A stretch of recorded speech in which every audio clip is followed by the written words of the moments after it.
Palavra da Verdade, com Hernandes Dias Lopes. Meus irmãos, nós vamos abrir então a Palavra de Deus no Evangelho de Cristo, conforme o registro de Marcos, capítulo 16. Marcos 16, a partir do verso 1.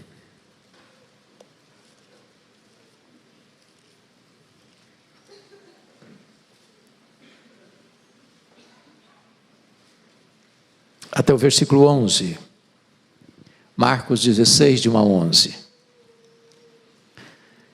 Passado o sábado, Maria Madalena, Maria mãe de Tiago e Salomé compraram aromas para irem embalsamá-lo. E muito cedo, no primeiro dia da semana, ao despontar do sol, foram ao túmulo. Diziam umas às outras: quem nos removerá a pedra da entrada do túmulo? E olhando, viram que a pedra já estava removida, pois era muito grande. Entrando no túmulo, viram um jovem assentado ao lado direito, vestido de branco, e ficaram surpreendidas e atemorizadas. Ele, porém, lhes disse: não vos atemorizeis, buscais a Jesus o Nazareno, que foi crucificado. Ele ressuscitou, não está mais aqui. Vede o lugar onde o tinham posto. Mas ide, dizei a seus discípulos e a Pedro, que ele vai adiante de vós para Galiléia, lá o vereis, como ele vos disse. E saindo elas, fugiram do sepulcro, porque estavam possuídas de temor e de assombro, e de medo nada disseram a ninguém. Havendo ele ressuscitado de manhã cedo, no primeiro dia da semana, apareceu primeiro a Maria Madalena, da qual expelira 7 demônios. E partindo ela, foi anunciá-lo àqueles que, tendo sido companheiros de Jesus, se achavam tristes e choravam. Estes, ouvindo que ele vivia e que fora visto por ela, não acreditaram. Meus amados, nós estamos diante da verdade mais auspiciosa do cristianismo. Jesus venceu a morte. Ele está vivo. Ele abriu o túmulo de dentro para fora. O túmulo vazio de Cristo é o berço da igreja. Esta é a melhor notícia que o mundo pode ouvir. É que o túmulo gelado não é o nosso último endereço. É que a morte não tem a última palavra. Quando Jesus foi crucificado, o inferno certamente celebrou. Os sábios deste mundo acharam que estavam impondo a ele a mais dolorosa e acachapante derrota. Mas a Escritura diz que se os entendidos deste mundo soubessem o plano de Deus, jamais teriam crucificado o Senhor da glória. Porque quando Jesus morreu, ali não era a sua derrota. Ele entrou nas entranhas da morte, arrancou o aguilhão da morte, matou a morte e ressurgiu, inaugurando a imortalidade. Jesus entrou nas entranhas da morte, e na sua morte ele esmagou a cabeça da serpente, e triunfou sobre os principados e potestades. Esta é a verdade bendita que traz você e eu aqui nesta noite. Temos esperança. Nós não adoramos o Cristo que esteve vivo e está morto, nós adoramos o Cristo que esteve morto e está vivo pelos séculos dos séculos, e tem as chaves da morte e do inferno. Nós adoramos aquele que matou a morte, aquele que venceu a morte, aquele que voltou para o céu, aquele que está entronizado, e aquele que voltará gloriosamente para buscar a sua igreja. Esta verdade gloriosa e magna do cristianismo enseja-nos algumas lições que passo a descrever para vocês nesta hora. Em primeiro lugar, a ressurreição de Cristo, irmãos, proclama que os excluídos da sociedade são privilegiados por Deus. Vejam vocês, por favor, o verso 1 do texto lido. Passado o sábado, Maria Madalena, Maria mãe de Tiago e Salomé compraram aromas para irem embalsamá-lo. Versículo 6. Ele, porém, lhes disse: não vos atemorizeis, buscais a Jesus o Nazareno, que foi crucificado. Ele ressuscitou, não está mais aqui. Vede o lugar onde o tinham posto. Versículo 9: havendo ele ressuscitado de manhã cedo, no primeiro dia da semana, apareceu primeiro a Maria Madalena, da qual expelira 7 demônios. O que me encanta no registro das Escrituras é que a mais gloriosa verdade do cristianismo não foi comunicada primeiramente a Pedro, a João, aos apóstolos, a Maria, mãe de Jesus. Não foi comunicada aos grandes deste século. Foi comunicado às mulheres da Galileia, aquelas mesmas mulheres que patrocinaram financeiramente o ministério itinerante de Jesus, aquelas mesmas mulheres que estavam presentes corajosamente quando Jesus foi crucificado, aquelas mesmas mulheres que viram onde e como Jesus foi sepultado, aquelas mulheres que foram as últimas a sair do Calvário e as primeiras a chegar no seu túmulo no domingo, quando ele ressuscitou. O Senhor Jesus aparece primeiramente para elas. E aquelas mulheres que naquele tempo não tinham o poder e as condições de dar um testemunho em público num tribunal, porque a voz delas não era considerada, o Senhor Jesus as transforma nas primeiras missionárias da maior mensagem do cristianismo, a ressurreição de Jesus. Para quem elas pregaram? Para os próprios apóstolos. Como eles reagiram? Não acreditaram. Oh, irmãos amados, eu quero dizer para vocês que esta mensagem alcança aqueles que talvez nunca foram notados pelos nobres e grandes e reis da terra, mas o Senhor Jesus mostra para nós que os esquecidos, os desprestigiados, aqueles que não têm vez nem voz, são os primeiros a entrar no reino de Deus. Sabe por quê? Porque no reino de Deus a pirâmide está invertida, os primeiros serão os últimos serão os primeiros. Segunda lição que nós podemos aprender com a mensagem da ressurreição, amados, é que a mensagem da ressurreição proclama que os caídos são levantados por Jesus. Veja você o verso 7 comigo, por gentileza. Está escrito assim: mas ide, disse o anjo, dizei a seus discípulos e a Pedro, que ele vai adiante de vós para a Galileia, lá o vereis como ele vos disse. O Senhor aqui não menciona Pedro porque ele fosse o mais importante, ou fosse o líder, ou fosse um apóstolo de destaque dentre os seus pares. O Senhor menciona Pedro aqui porque o Senhor entende que Pedro a essas alturas nem se considera mais discípulo. Pedro, Petros, fragmento de pedra, não, ele não passa de pó. Ele negou o seu nome, ele negou a sua fé, ele negou o seu discipulado, ele negou o seu apostolado, ele negou o seu Senhor. Pedro está desistindo de tudo, mas Jesus não desiste dele. E Jesus então vai ao encontro de Pedro na Galileia, para restaurá-lo, para levantá-lo, para perdoá-lo, para restaurar a sua força, o seu ânimo e o seu ministério. E é curioso que quando Jesus faz isso lá na Galileia, Jesus restaura também o cenário da queda de Pedro, colocando exatamente na praia um braseiro, porque só tem dos 2 lugares no Novo Testamento onde a palavra braseiro aparece, foi onde Pedro negou Jesus e onde Pedro foi restaurado por Jesus. Jesus está curando a psique de Pedro, Jesus está curando as memórias de Pedro, Jesus está curando e restaurando a vida de Pedro, Jesus está devolvendo a Pedro o cajado de pastor, substituindo a rede pelo cajado.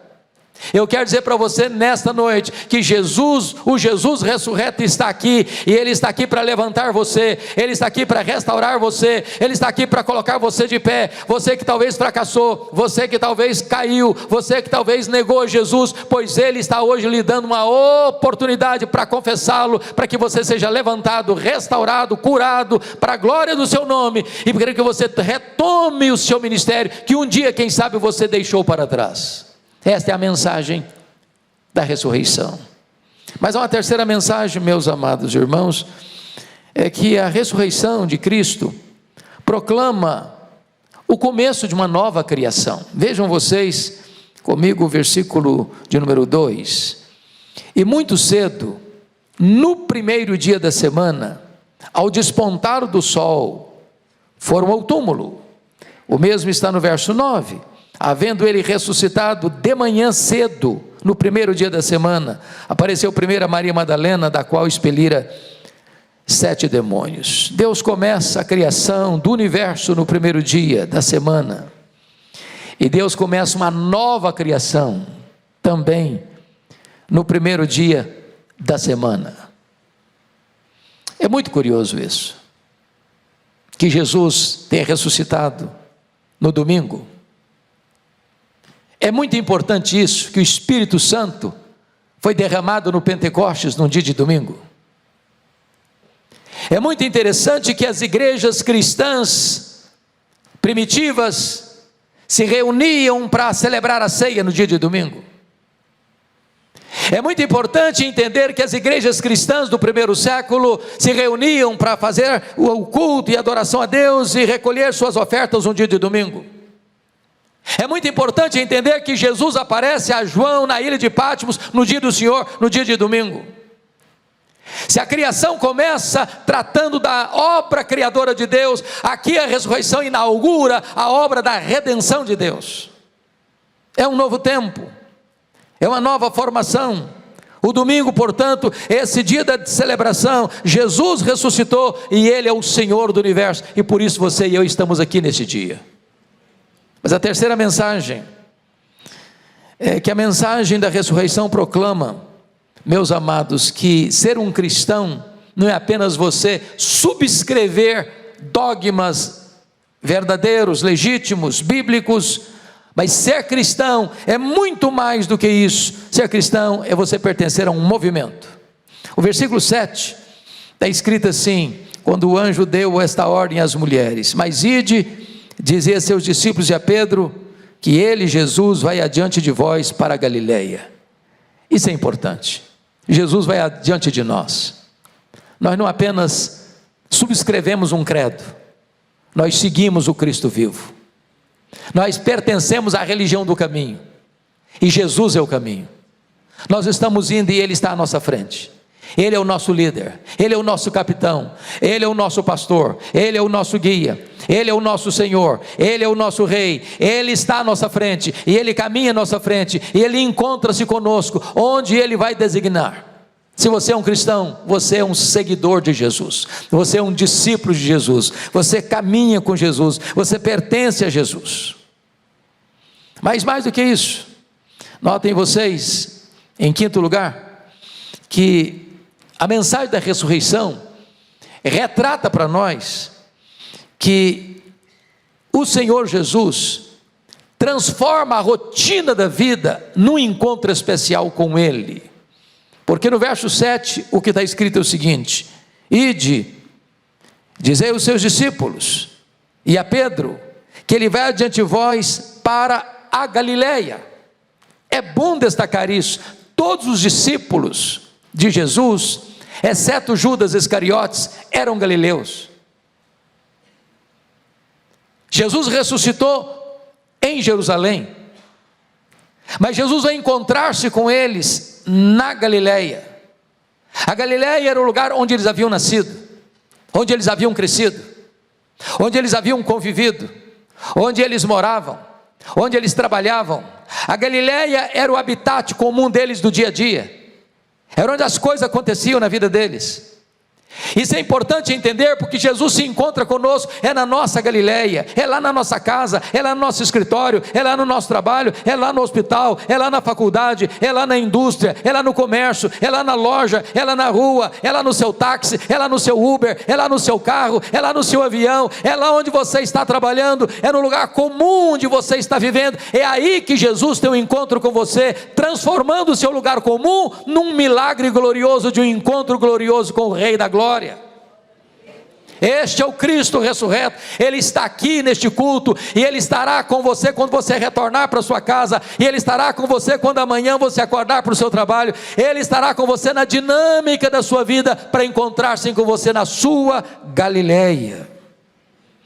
Mas mais do que isso, irmãos, em sexto lugar, a mensagem da ressurreição proclama que a ressurreição de Cristo nos faz lidar com o sobrenatural na naturalidade da vida. Vejam vocês comigo o verso 8. E saindo as mulheres, fugiram do sepulcro, porque estavam possuídas de temor e de assombro, e de medo, nada disseram a ninguém. Meus amados, aquilo que é comum, ter um encontro com Jesus, de repente torna-se uma experiência tão contundente, tão revolucionária na nossa vida, que o nosso coração é tomado de um grande temor, de uma grande reverência. Ninguém pode ter um encontro com o Deus vivo, com o Deus Todo-Poderoso, com o Cristo ressurreto, sem ser muito impactado. Quando Isaías viu o Senhor da glória, ele diz: ai de mim, Senhor. Quando as mulheres viram o túmulo vazio, e a mensagem do anjo: vocês estão procurando entre os mortos aquele que está vivo, ele não está mais aqui, ele ressuscitou. E quando elas olham e veem o túmulo aberto e vazio, elas são tomadas de um grande temor, de uma grande reverência. Quando João, o apóstolo amado, vê Jesus lá na ilha de Patmos, o seu cabelo branco como a neve, os seus olhos como chamas de fogo, os seus pés como bronze polido, as suas mãos segurando a igreja, a sua voz como voz de muitas águas, o seu rosto brilhando como o sol no firmamento, diz a Bíblia que ele, sendo mais próximo discípulo de Jesus, cai como morto aos seus pés. Quem suporta a glória do Rei da Glória? Ter um encontro com Cristo é ser tomado desse sentimento que nos deixa em êxtase, num verdadeiro arrebatamento emocional, às vezes de medo, às vezes de quebrantamento profundo, porque é a presença do Rei da Glória que está lidando conosco. Mas finalmente, meus irmãos, é importante entender que a mensagem da ressurreição de Cristo, em sétimo e último lugar, ela proclama para nós que a morte não tem mais a última palavra. Confira comigo o versículo 6. Ele, porém, ele lhes disse: não vos atemorizeis, buscais a Jesus o Nazareno, que foi crucificado. Ele ressuscitou, ele não está mais aqui. Veja o lugar onde o tinham posto. A diferença de Jesus de todos os outros líderes religiosos da história é que você pode visitar o túmulo de Buda, de Confúcio, de Maomé, de Allan Kardec, dos reis, dos papas, dos príncipes, dos grandes deste século. Mas o túmulo de Jesus de Nazaré está vazio. Ele venceu a morte, ele matou a morte, ele ressurgiu, ele está vivo, ele vai voltar. É por isso que Jesus é tão amado e tão odiado ainda hoje. Ninguém ama hoje os grandes do passado, que estão mortos. Seus nomes foram cobertos pela poeira do tempo. Mas Jesus está vivo. Jesus reina. Ele está no trono. Ele tem as rédeas da história nas suas mãos. Ele destrona reis e ele coloca reis no trono.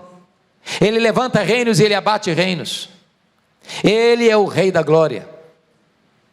E porque ele ressuscitou, meus irmãos, nós podemos ter a garantia de que o túmulo não é o nosso último endereço. Porque ele ressuscitou, nós temos a garantia que a morte não tem a última palavra. Porque ele ressuscitou, nós temos uma viva esperança. Porque ele ressuscitou, a nossa pregação não é vã, a nossa fé não é vã, a nossa esperança não é vã, a garantia de que aqueles que morreram antes de nós não estão perdidos e confusos no espaço da vida, eles estão com Jesus na glória. Nós temos a garantia que os nossos pecados já foram perdoados, e nós não somos os mais infelizes, não, nós somos o povo mais feliz da terra, porque ele ressuscitou. Com primícias de todos os que dormem, nós também ressuscitaremos. Porque Ele ressuscitou, nós teremos um corpo imortal, incorruptível, poderoso, glorioso, espiritual, celestial, semelhante ao corpo da glória do Senhor Jesus. Porque Ele ressuscitou, o melhor não ficou para trás, o melhor está pela frente. Nós reinaremos com Ele, nós viveremos com Ele, nós estaremos com Ele para sempre e sempre e sempre e sempre. Porque Jesus ressuscitou, Ele agora está qualificado a ser o juiz de vivos e de mortos, porque Ele ressuscitou. Diz a Bíblia que o Pai o exaltou sobremaneira, Ele deu o nome que está acima de todo nome, para que o nome de Jesus se dobre todo o joelho, nos céus, na terra e debaixo da terra, e toda língua confesse que Jesus Cristo é Senhor, para a glória de Deus Pai. Porque Ele ressuscitou, Ele é o cabeça da igreja. Porque Ele ressuscitou, Ele é o Senhor dos senhores. Porque Ele ressuscitou, Ele é o Rei dos reis. Porque Ele ressuscitou, Ele conquistou o seu, o meu, o nosso coração. Porque Ele ressuscitou, esta igreja aguarda um grande avivamento, um derramamento do Espírito que Ele, e só Ele tem poder de derramar sobre a sua igreja. Porque Ele ressuscitou, nós vamos avançar. Porque Ele ressuscitou, nós estamos mais e somos mais do que vencedores. Porque Ele ressuscitou, nós temos uma viva e bendita e gloriosa e imarcessível esperança. Louvado seja o Senhor. O que você vai fazer com esta mensagem? Diz a Bíblia que não foi só temor.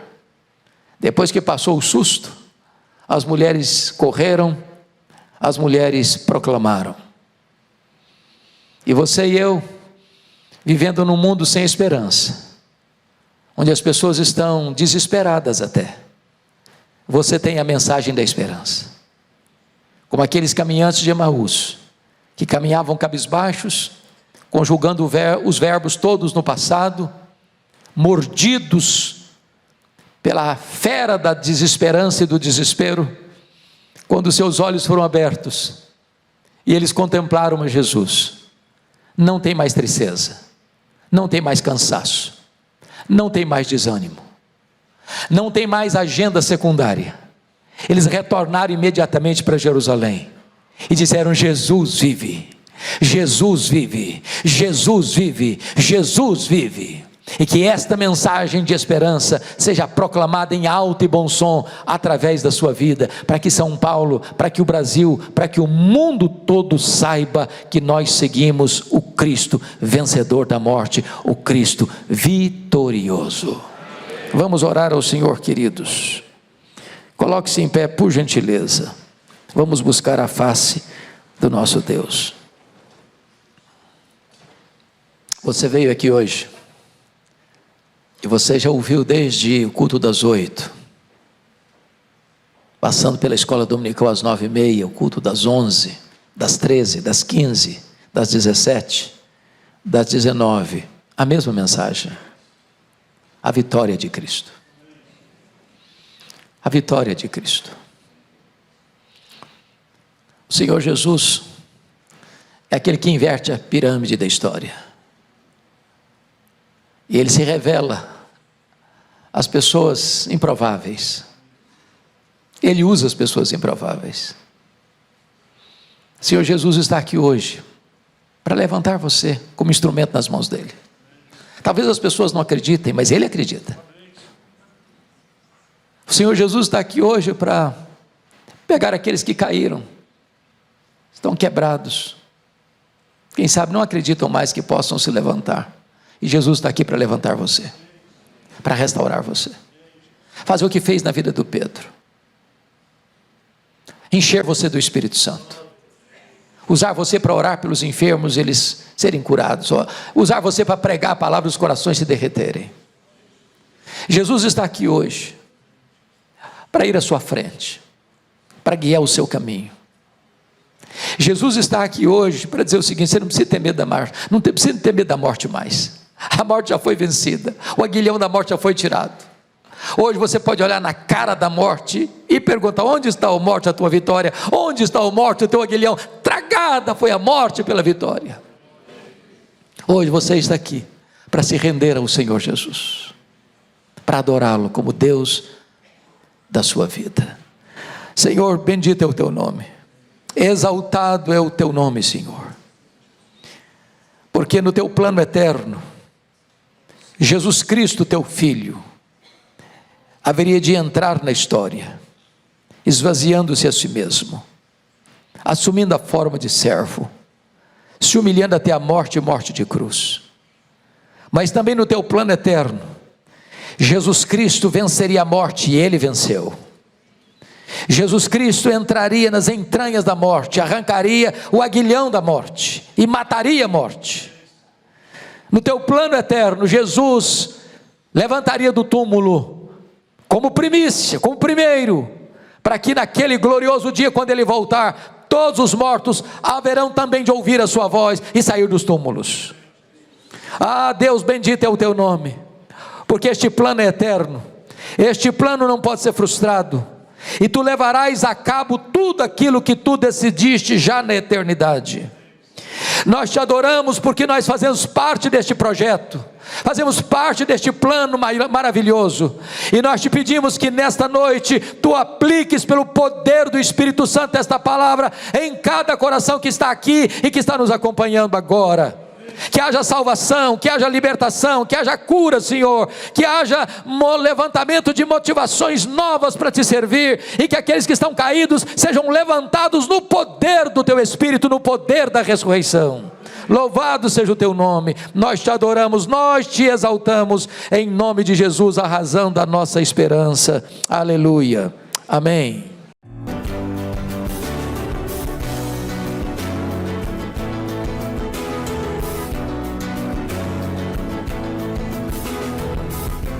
Palavra da Verdade, com Hernandes Dias Lopes.